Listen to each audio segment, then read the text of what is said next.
కరీంనగర్ జిల్లా చొప్పదండి నియోజకవర్గం గంగాధర మండల కేంద్రంలో నారాయణపూర్ గ్రామస్తులు ఆందోళన 13వ రోజు కూడా కొనసాగింది. తమ గ్రామాన్ని ముంపు గ్రామంగా ప్రకటించాలని, తమపై నమోదు చేసిన కేసులను వెంటనే ఎత్తివేయాలని డిమాండ్ చేస్తూ గ్రామస్తులు వినూత్న రీతిలో నిరసన చేపట్టారు. గ్రామస్తులు జౌలలు పట్టుకుని భిక్షాటన చేస్తూ ప్రభుత్వానికి వ్యతిరేకంగా నినాదాలు చేశారు. మహిళలు, వృద్ధులు పెద్ద సంఖ్యలో పాల్గొన్నారు.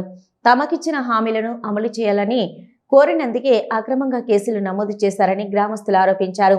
తమ సమస్యలపై ఎమ్మెల్యే మేడిపల్లి సత్యం స్పందించడం లేదని ఆవేదన వ్యక్తం చేశారు. నిరసనలో పాల్గొన్న ముగ్గురు మహిళలు ఎండ తీవ్రతతో అస్వస్థతకు గురి కావడంతో ఆసుపత్రికి తరలించారు.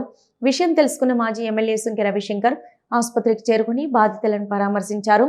సమస్య పరిష్కారం అయ్యే వరకు తమ ఉద్యమాన్ని కొనసాగిస్తామని నారాయణపూర్ గ్రామస్తులు స్పష్టం చేశారు. పేరు అఖిల, మాది నారాయణపూర్ గ్రామం. రిలే నిరాహార దీక్ష ఈ రోజు 12వ రోజు.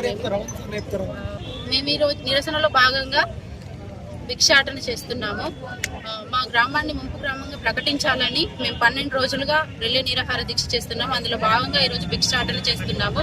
మా గ్రామాన్ని ముంపు గ్రామంగా ప్రకటించాలని ఎమ్మెల్యే మేడిపల్లి సత్యం గారిని కోరుతున్నాము. మీరు కనుక పట్టించుకోకపోతే మాది ఇదే